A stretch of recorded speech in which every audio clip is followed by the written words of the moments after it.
出国那个 schlemm 中有农山起嘛。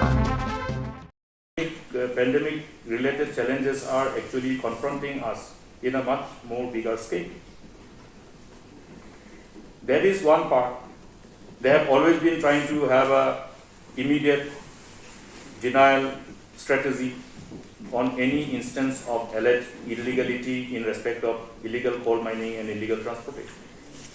Prompt denial mode. That is one of the modus operandi that they have transcribed. I have said that.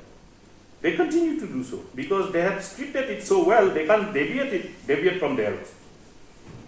Okay, like if you have been tutored a dialogue to go up to the stage in a drama and speak, you have to speak the same dialogue. You see, that's why I'm saying it's a well scripted. It's more like a drama. Whatever they are saying is like a drama. It has been well scripted, they can't speak other than that. They are confined in there only because their priority is something else, and to camouflage those priorities which is against the interests of the people and the state, they have to continue speaking what has been already formatted in their whole transcripted version of the modus operandi. This is one which you know.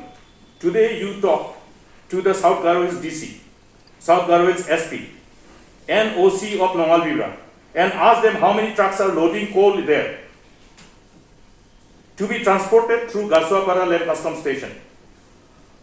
Just ring them up and I'm telling you, I have all the photographs with me now. This is what is happening when we are focused on fighting against this pandemic. They are focused somewhere else. I'm sorry. Not to enrich the state, but to enrich somebody against the interests of the people, against the interests of the state. The photographs which I have is all with coordinates, with GPS, taken at certain locations in Garo Hills, to be exported through Land Customs Station, Garsuapara, where the notification comes that this consignment is coming from outside the state, not from South Garo Hills. This is another modus operandi. They cannot deviate from this scripted modus operandi because it has been well scripted modus operandi. You have to go and find out. And that's why I'm saying, unless there is an independent inquiry by an outside agency which is not under the control of the state government, this truth cannot be uncovered and the perpetrators brought to book. They will all go scot-free unless there is an independent inquiry. I have written letter to the authorities. I have flagged those copies to even the Chief Justice of the Honorable High Court, also to the NGT, including the Honorable Law Ayukta. Now I have got some inputs after the issue was taken up by the Lok Ayukta. I have asked my legal team to get it further examined and further proceed on this problem. And I'm telling you that the circumstantial evidences are so much that it will not be difficult to prove beyond reasonable doubt the complete uncontrolled continuity of illegal mining and illegal activities which revolves around illegal mining of coal. When there is an illegal mining, there are many other illegal activities which are resorted to.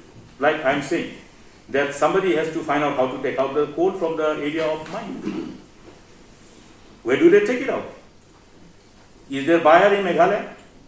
Except few industries, except the cement industries and few other factories which consume coal for their captive requirement.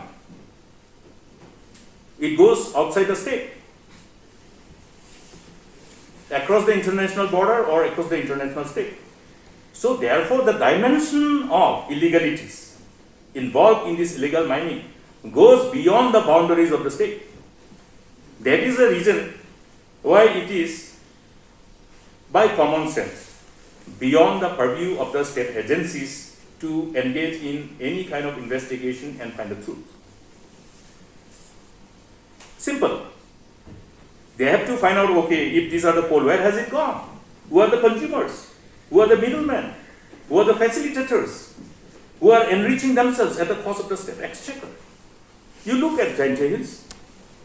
Jaintia Hills Autonomous District Council finding it difficult to fulfill their obligation because of the constraint of revenues and resources. Look at District Council Garo Hills. Where is the revenue going to come from? The resources going to come from for the ADCs? You heard Chief Minister saying, oh no, the district councils are autonomous, so it's not our responsibility. You read chapter 13 of the 6th schedule, paras 13 of the 6th schedule of the Constitution. The honors of responsibility of autonomous district councils are not vested only with the district council. It is vested with the state government also. It is vested with the union government also. Yes. You cannot just shrug off and say, no, it's not my job. Let them read the relevant para. I have specified the para also. And there are many other preceding paras which will again corroborate, and you have to interpret by integrating the interpretation of those respective paras, not any para in isolation. So that's why I'm saying, if their priorities are the people and the state, their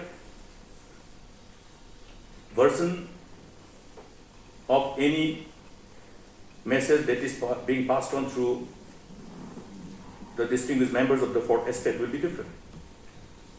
But they want to hide, they want to completely stonewall any chances of finding out the truth. That's why they don't want to tell you what is the truth. They will not tell you what is the truth.